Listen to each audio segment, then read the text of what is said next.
요즘 어딜 가나 샘플러라는 거 참 많이 보이죠? 단순히 메뉴판에 있는 메뉴 하나가 아니에요. 우리 삶이 통째로 잘게 쪼개지고 있다는 신호거든요. 오늘 이 현상 속으로 한번 깊이 들어가 보겠습니다.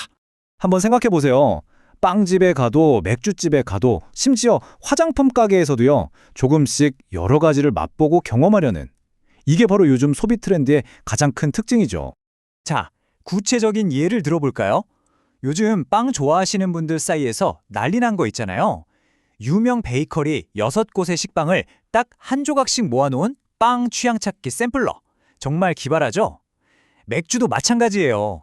이제 500 한 잔요 하기보다는 여러 맛을 조금씩 맛보는 비어 샘플러가 훨씬 더 힙한 선택이 됐습니다. 바로 이런 현상을 설명하는 아주 흥미로운 용어가 있습니다. 바로 픽셀 라이프예요. 우리가 보는 디지털 화면이 사실은 아주 작은 점, 그러니까 픽셀들이 모여서 만들어진 거잖아요. 그것처럼 우리의 경험도 이제는 이렇게 작고 수많은 픽셀 단위로 잘게 쪼개져서 소비되고 있다는 거죠. 정말 딱 들어맞는 비유 아닌가요? 그래서 오늘 이 시간에는요, 먼저 이 잘게 쪼개진 세상에 대해 이야기하고 픽셀 라이프가 왜 떠오르는지, 또 이게 우리 문화에 어떤 영향을 미치는지, 그리고 우리가 치러야 할 대가는 없는지 살펴볼 겁니다. 마지막으로는 이 속에서 나를 잃지 않는 법까지 함께 고민해 보시죠. 자, 그럼 첫 번째 이야기, 잘게 쪼개진 세상으로 들어가 보겠습니다. 도대체 왜 지금 우리 세상은 모든 걸 이렇게 잘게 나누게 됐을까요? 그 근본적인 원인을 한번 파헤쳐 보죠. 이 현상을 움직이는 4가지 큰 힘이 있습니다. 첫째는 뭘 골라야 할지 모를 정도로 너무 많은 선택지. 둘째는 괜히 샀나? 하는 실패에 대한 두려움.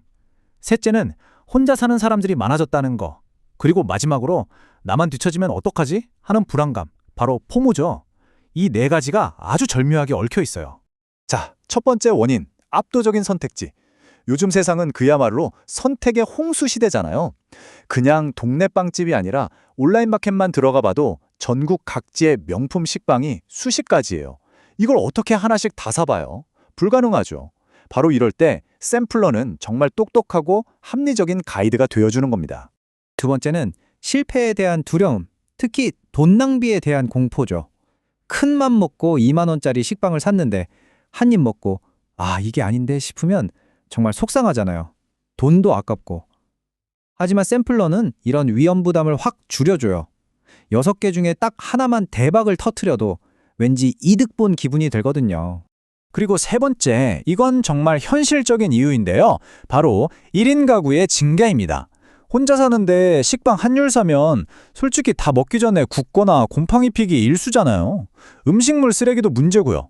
그러니까 이렇게 조금씩 나눠 담은 제품들은 이제 선택이 아니라 필수가 된 거죠.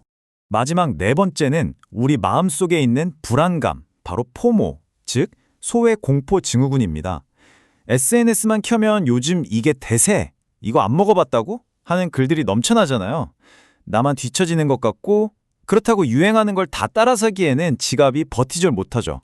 이때 샘플러는 큰 부담 없이 트렌드의 흐름에 살짝 발을 담글 수 있게 해주는 마음의 진정제 같은 역할을 하는 거예요. 자, 그럼 이런 소비 방식이 단순한 쇼핑 습관을 넘어서 우리 문화 전반을 어떻게 바꾸고 있을까요? 경험은 넓고 깊이는 얇게. 이 질문을 한번 던져보겠습니다. 핵심적인 변화는 바로 이거예요. 과거에는 하나의 단골집을 만들고 깊이 파고드는 걸 중요하게 생각했죠. 브랜드에 대한 충성심 같은 거요. 하지만 지금은 어때요? 빵집 투어, 카페 투어처럼 가능한 한 많은 곳을 얇게라도 경험하는 게 더 중요해졌습니다. 이게 먹는 거에만 국한된 얘기가 아니라는 게 중요해요.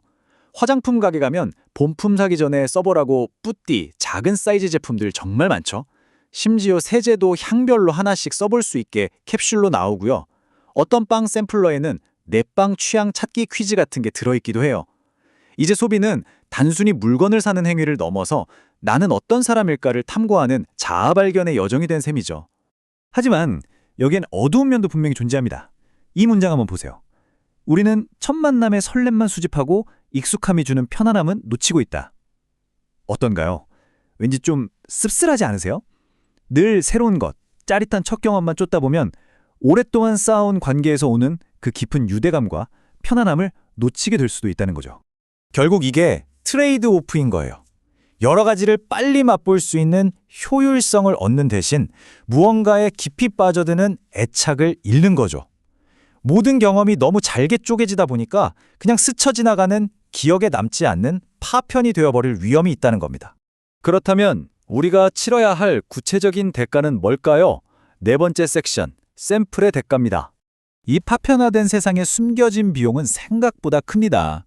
우선 소비자 입장에서는요, 선택지가 너무 많으니까 오히려 진짜 내 최애는 뭐지? 하면서 끝없는 비교의 늪에 빠지기 쉬워요. 기업 입장에서도 골치 아파요. 일일이 다 따로 포장해야지, 신선도 유지하면서 배송해야지, 비용이 엄청나게 올라가거든요. 그리고 가장 심각한 문제죠. 이 모든 작은 포장재들, 플라스틱 쓰레기가 어마어마하게 늘어날 수밖에 없습니다. 이 그래프가 픽셀 라이프의 딜레마를 아주 잘 보여줍니다. 보세요. 소비자의 선택권은 하늘 높은 줄 모르고 올라가죠. 하지만 그 대가로 브랜드에 대한 충성도는 바닥으로 떨어지고 환경에 묻히는 부담은 무겁게 치솟습니다. 얻는 게 있으면 잃는 것도 분명히 있다는 거죠. 자, 그럼 이제 마지막 섹션입니다. 나만의 그림 찾기. 이 거대한 흐름 속에서 우리는 어떻게 해야 할까요? 사실 이 픽셀 라이프는 이제 거스를 수 없는 대세가 됐습니다. 모든 게 불확실한 세상에서 큰 위험을 감수하기보다는 작게 안전하게 여러 번 시도해보는 걸 선호하는 건 어쩌면 인간의 본능이니까요.